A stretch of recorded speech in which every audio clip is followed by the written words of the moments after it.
House have a busy weekend. I am in Pittsburgh licking my red wounds and hoping that the Caps can turn things around here in the next couple of days. We'll be broadcasting from Pittsburgh all week. This guy is near to me in Pittsburgh, but far enough away to stay out of trouble. He's got his own trouble out there with the Cleveland Cavaliers going through this tournament, and, of course, the Wizards trying to get there and meet them in 10 days. He is Daryl Ruiter. He is Ruiter Wrong Fan. That's R-U-I-T-E-R Wrong Fan. At 92.3 The Fan in Cleveland. He's one of our defending champions and pals, and I figure, hey, when you get the number one pick in the draft, I'd bring him on, do what I do to everybody from Cleveland, give him a little kick in the spadoobies, and say, hey, you guys, you won the draft again. Nice work out there, Ryder. Well, at least the Browns finally won something, right? Well, they win the draft every April. I mean, you and I get together all these years of knowing each other. I know you're at the Combine, and, when you're in a town like Cleveland, the draft becomes the biggest thing that happens every year. I mean, dude, you don't need me to break out the tapes from 2 years ago today on Johnny Manziel, do you?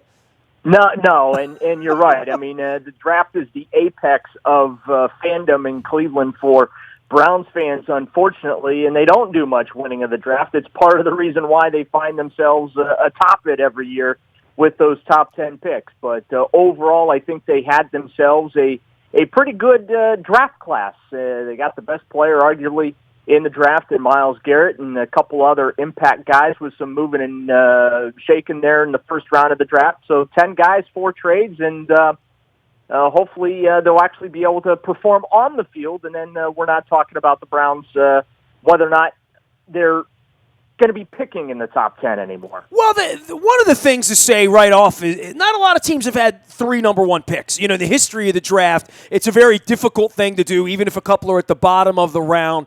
Your thoughts and perceptions now, and all that aside, the winning is the last thing, right? I mean, that's the juice that gets squeezed out of growing the orange, right? And I do say that half facetiously with the helmets. But we think of them more as M&Ms around here, Daryl. But, from the draft perspective of 3 guys, and I were 2 a couple of years ago, how are you feeling about Sashi and the front office right now? And Hugh Jackson and the last 12 months, this version of what Mike Pettin left behind?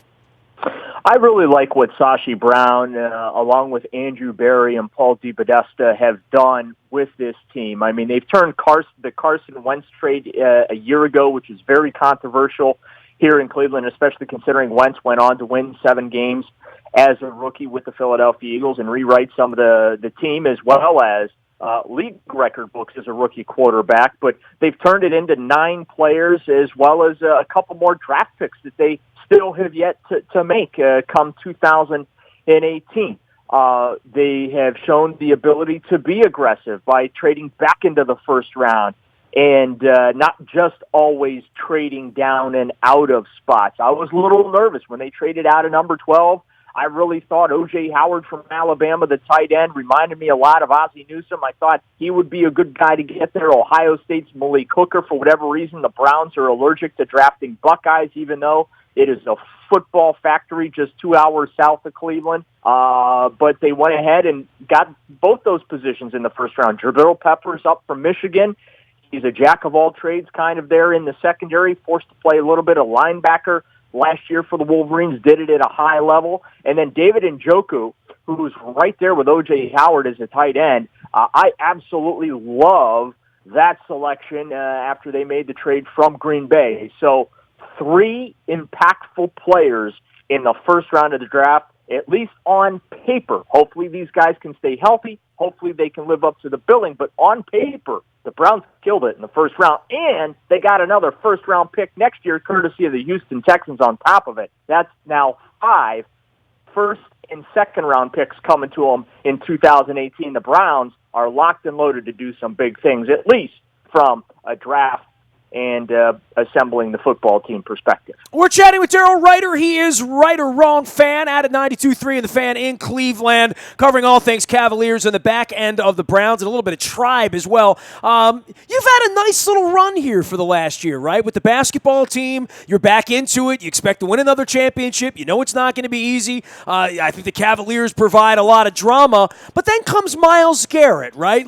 Who has done nothing right. He's done nothing wrong. He's the number one 1 pick. Boy, the amount of expectation, right, that goes in to the 1-1 pick. And I know from the very beginning, you're a guy that goes to the combine and you scout all this stuff out. Some thoughts about Myles Garrett and how you felt about him, because unlike 10 or 15 years ago, even in the Tim Couch era where he was the number 1 pick, you didn't see him on NFL Network 24 hours a day and Twitter and his own website and know what his six-pack abs look like and know what he eats for breakfast. I mean, if you're a Cleveland Browns fan, it feels like you've known a lot about Myles Garrett probably for 2 months, right?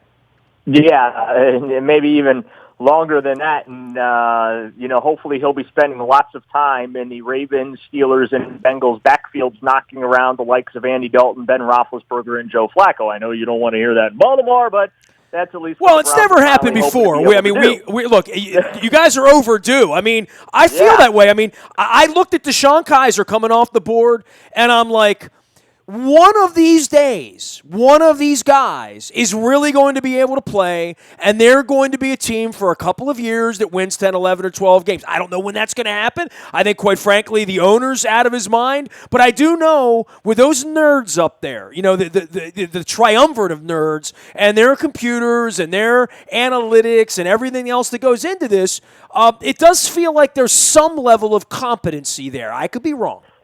Yeah, no, you're absolutely right. And you just have that feeling that at some point it's got to turn in the right direction for the Browns. It's been so bad for so long. They've had losing seasons for each of the last 9 campaigns. They're probably going to make it 10 straight this year. And I think that there's a potential there that this is the last year of it, that in 2018 you'll really start to see the tide turn for the franchise. I love the pick at Deshaun Kaiser. Some will say, well, he's a second-round pick, and they want to bestow all these expectations upon him being selected 52nd overall. But from the Browns' perspective, he's the 4th player that they drafted. They drafted 3 guys in front of him. Cody Kessler last year, fans complaining about the pick. He was the 5th guy that they drafted last year in the middle of the 3rd round there. So, polar opposite players. You got one guy who's short with a weak arm, another guy that's tall and big with a big arm. He doesn't know where to aim it. Completely different players, and I think that the Browns have to just keep drafting the position until you finally find somebody, because everyone's of the belief that when you get the number 1 pick, that quarterback, that franchise quarterback, you're going to find it. And if you look around the league, Nestor, at the quarterbacks, they're not number 1 overall picks. Andrew Luck, that's the exception to the rule. But Russell Wilson in the 3rd round, Tom Brady 6th round.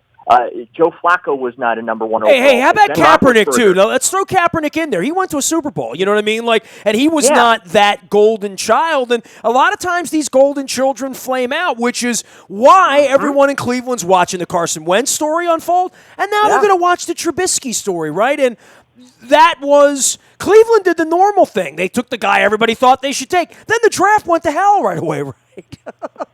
And Mitch Trubisky grew up 20 minutes from downtown Cleveland. I called some of his high school football games. He is by far, and it's not even close, the best high school football quarterback that I've watched with my own 2 eyes, in watching high school football locally. But not a lot of experience at North Carolina.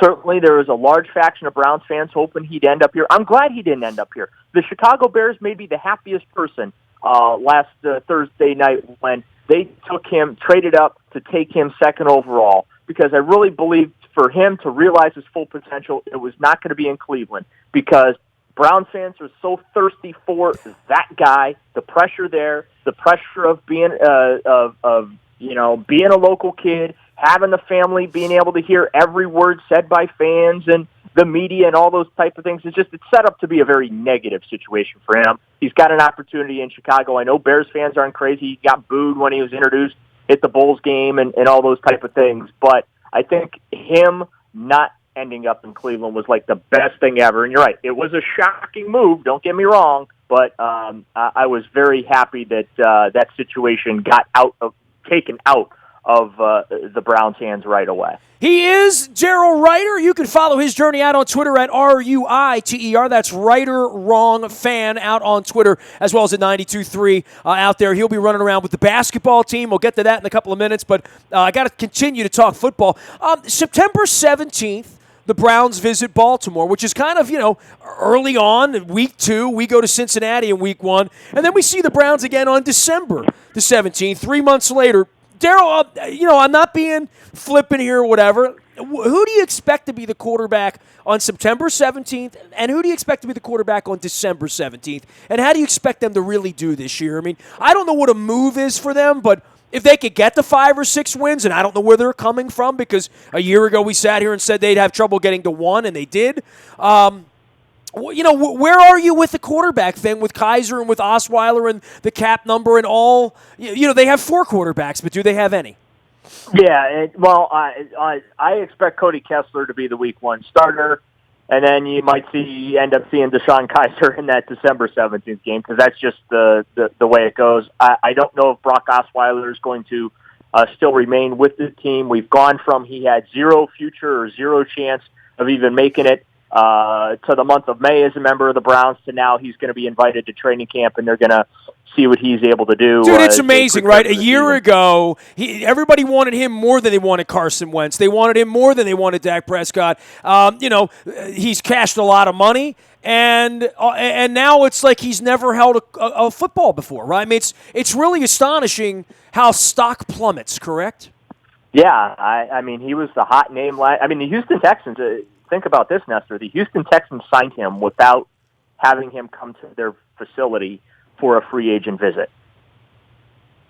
And gave him a Brinks truck, correct? Yeah. That still boggles my mind that happened, that they ended up signing a guy that they didn't even sit down and have a conversation with. And that's why the Houston Texans moved on so quickly. You can't do that. It's like the Browns drafting Justin Gilbert 8th overall in 2014 and not doing any homework about him and figuring out that the guy had no passion whatsoever for the sport of football. So it comes back to doing your due diligence on players. Something that Ozzie Newsome in Baltimore has done so very well. The Steelers do it very well. When you're talking about building teams through the draft, which is the pattern that the Browns are trying to emulate. That's why they've made 14 selections and 9 different trades over these last 2 years, and they already have 12 picks sitting there waiting for them in next year's draft. They are trying to build a very young, talented, athletic football team. Then that's going to take some time for that to realize its potential, and you're going to go through these growing pains. But at some point, the worm is going to turn for the Cleveland Browns, and they are, the Baltimore Ravens are going to, at some point, have to look at their schedule and no longer see Cleveland Browns and say to themselves, okay, who do we have after them? They're actually at some point going to have to take the Browns seriously, but I don't know necessarily that this is going to be that particular year. Last thing on the Browns before I go to the Cavs and even onto the baseball diamond. Jabril Peppers, interesting guy, right? I mean, a lot of there's another guy of all the guys in the draft that I saw the most on, read the most about, and I don't mean Joe Mixon with with punching his girl. I'm talking about football stuff. Jabril Peppers was one of the most talked about guys in this draft, and Cleveland winds up with him at 25. Yeah, and the reason why is because the question was, where does he fit? And he's so versatile, and you worry if he's a master of all trades, or I should say a jack of all trades, but a master of none. That's my only concern with him. I think you give him the job at safety and let him go play. I don't think he's not big enough to be a linebacker, and he certainly is not a corner at this point. If he's so good and safety's so important, and teams were talking about drafting safeties in the first round, and they did, very high, make him a safety and let him go play. Yeah, absolutely, and that's what the Browns intend on doing. He right now has been penciled in as the starting strong safety for the football team with Greg Williams, and he's Greg Williams' perfect type of player. And what I mean by that is Greg Williams is not a system defensive coordinator. He's about taking athletes and putting them in positions to where they're successful. He doesn't get caught up in that 4-3, 3-4, all that other kind of nonsense that you, me, and everyone else in the media and fans, like to talk about. He's a variable front, variable type of system guy, and that's why I think Jabril Peppers is really the perfect type. If you weren't going to draft Malik Hooker when he fell to you at 12, the fact that you're fortunate enough that Jabril Peppers was sitting there waiting for you at 25, that's almost the best of both worlds, and he should be an intriguing and fun player to watch.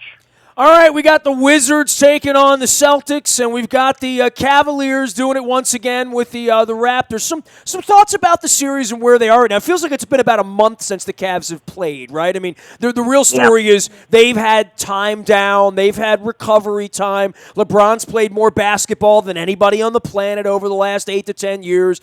He's getting to be as old as anybody on the planet. Feels like he's catching up with me, Daryl. 3-4 more weeks of this left. I'm in Pittsburgh watching hockey as well, and the Wizards are a part of this party, and I know folks held out some thought that that they'd be softened up a little bit. This feels like a relatively, and I was in Toronto 2 weeks ago. I've watched the Raptors play the Bucks. I saw the Bucks get the better of them. This it doesn't feel like a bye, but it doesn't feel like the Cavaliers are going to be playing games 6 and 7 in this series, right? Yeah, well, they won 6 games in the Eastern Conference Finals a year ago. The Cavaliers mopped the floor with them in the first 2 games to take that 2-0 series lead. They go back to Toronto, and the Raptors respond with 2 quick wins before the Cavaliers, went ahead and finished them off in 6 games to get back to the NBA Finals. But this should be a very fun series to watch. This is not going to be a bye for the Cavaliers. Now, I do think that they'll eventually win the series, but well, that'd be a hell of a story if they lost to Toronto, in my mind. You know what I mean? If they go out in 6 games to Toronto, I'd be like, wow. That would be... It would be stunning. But, the Raptors got, DeMar DeRozan and Kyle Lowry. They got a couple of good players on that team up there as well. So this is not going to be just the Cavaliers have to put on their uniforms and show up. They're going to have to really earn this. And I'm interested to see what happens with that Washington-Boston series, just because I think the Wizards, between those 2 teams, if there's a team that scares me in the Eastern Conference, it's the Wizards. And, that basketball team frightens me. Boston, not really. Cavaliers can handle them. And I think that might be a 5-game finals, Eastern Conference final series. But if it's Cavs-Wizards, in the conference finals, I think that's a series that could easily go 7 games. Dude, how crazy is it that no one respects the Boston Celtics and all they've done is be a 1 seed and continue to sort of win their way in and battle through adversity? I think there is something about it that's so ugly, even on Sunday afternoon, that you almost don't respect it. I mean, I had Bob Ryan on 2 weeks ago when the Orioles were playing the Red Sox, and they're 1 seed, they're a paper 1 seed. Well, last I checked, they're still playing, and last I checked, if Cleveland and Boston get through this thing, you have to go there for Game 1. I mean, I don't know what the value of that is, and I don't know if there'll be a 7th game or not, but it sure does seem like a lack of respect headed toward the Celtics, right? Yeah, but I think that they're a piece away of being a legitimate championship contender, and they should be able to get that piece this off season. But listen, LeBron don't care where he plays. All right, he's won Game 7s. On the road pretty much on a regular basis. He's got this incredible streak where I forget the specifics of it, but it's a consecutive series with at least 1 road victory in the postseason. He doesn't care where he plays, so that doesn't matter. I mean, they won Game 7 in Golden State's gym, and the Warriors had won or had lost. I think it was 4 games in the regular season for the entire year, and the Cavs went in there and stole Game 7 from them. So. Venue is not important to LeBron James and the Cavaliers, and I'm not the least bit worried about that. But I think Boston's a piece away. The other thing, too, is the matchup. The Cavs are a bad matchup for the Celtics, just like I think that the Wizards are a bad matchup for the Cavaliers because Washington's got that real young, athletic backcourt with Bradley Beal back there. And John Wall, I think that's a bad matchup for the Cavaliers, and conversely, the Cavs are a very bad matchup there for the Boston Celtics. So I think that's why the Celtics, there's that lack of, as you put it, lack of respect. They're the paper one seed and all those type of things because of the fact that the Cavaliers are the standard in the conference right now, and until they are eliminated, they're the standard in the NBA, even though everyone's looking out west at the Golden State Warriors. The Cavs are the defending champions, so until they're beat, they're the standard. And right now, the only team that I think in the Eastern Conference that has the potential of pulling off that upset and knocking them off the pedestal is there in Washington, D.C. with the Wizards. He is Daryl Ruiter from Cleveland 92.3, the fan out there. You can follow his journey on Twitter at RuiterWrong. That's R-U-I-T-E-R, wrong fan. Last but not least, dude, it's so hard with baseball, right? I mean, I'm in an alleged baseball town where at various points last week, 2,000 and 3,000 people showed up for games that never should have been played. But out in Cleveland, you guys went to the World Series. Game 7, had a chance. And, Cubs fans taking over Boston this weekend. It's kind of hard to, roll it out when I've got hockey every night, basketball every night, the draft. At least the draft is in the rearview mirror now, and maybe you can see the focus to baseball. But certainly for the Indians, hasn't been a bad start for them. But is anybody tuned in out there? I'm wondering, because I wonder the same thing with baseball here. Yeah, and they're, the Indians aren't off to the start that they, want to be in there. Right now in second place behind Chicago, who is surprising everyone. Chicago's supposed to be in this big rebuild mode, and they're hot, but I think the Indians will be there when it's all said and done. I think they'll win the division and warm up with the weather. Edwin Encarnacion is off to a slow start, but Francisco Lindor, who's already a league MVP candidate. One of my 3 favorite players in baseball, I'm going to admit it. I love Lindor. Yeah, he's the best young shortstop in the game today. And he's, 23 years old and just a little youngster. But I think the Indians, when it's all said and done, they're going to be there. They'll ultimately win the division. But if there's ever a good time to go through a stretch where you're getting your sea legs, it's right now because of the fact that all the attention is on the Browns and the draft, and as well as the Cavaliers in the pursuit of defending the NBA title. If we get to June and the Indians are hovering around 500, then I'll be a little bit. I'll start to get a little bit nervous about them. But I think it's. I'm one of those people. Get through a quarter of the season before you start painting with a broad brush as far as what type of ball club you actually have. And Baltimore is off to a pretty good start down there as well. The O's have they've been a little inconsistent, but they're off to a pretty decent start. So I think it's a little too early to try and pin down just what you have with either team, but I think give it another month or so and we'll have a good idea. I think you guys have better pitching than we do, and that'll bear itself out over 162. Hey, dude, rest up. You got a busy couple of weeks ahead here, maybe a busy month or month and a half with the Cavaliers out there in Cleveland. Daryl Ruiter covers all things at the Fan in the land of Cleveland. Hey, man, December 17th game in Cleveland, that might be my first chance to go to the Christmas Story house. It might feel seasonal for me on December 17th to go do that with Ralphie, right?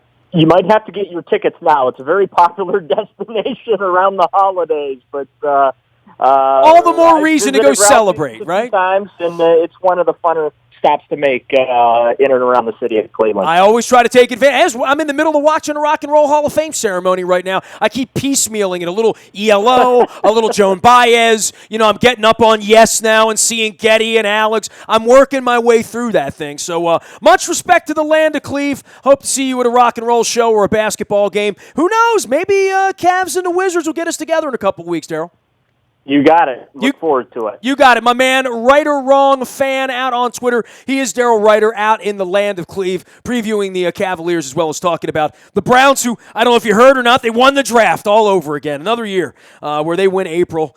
That's what they do. We'll be talking a lot about the Ravens around here this week, as well as the Capitals. I'm in Pittsburgh all week. 4 games, 3 and 4 of the Stanley Cup with the first couple of games not going the right way, as I'm sure you're well aware of. Anything you miss, you can find in the Bayou Toyota Audio Vault 24 hours a day from anywhere in the world on your mobile device. Just download the TuneIn radio app. We do come in crystal clear. Road trips on sale. We're going to London. We're going to Nashville. We're going to Green Bay. We're going to Minneapolis. Come with us. Join the party. It's all under the Road Trips tab at WNST.net. $100 off every trip this week, but you got to do it this week. We have to stop that deal at the end of the weekend. We have to do some airline deposits and and whatnot. So if you're going to make the trip, we can discount it now for you. Hit us up, nasty@WNST.net. I'm on Facebook, Twitter, LinkedIn, Snapchat, Instagram, and streaming live on our Facebook as well as our YouTube WNSTV channel. We are WNST.net, AM 1570, and WNST Towson, Baltimore, and we never stop talking Baltimore sports.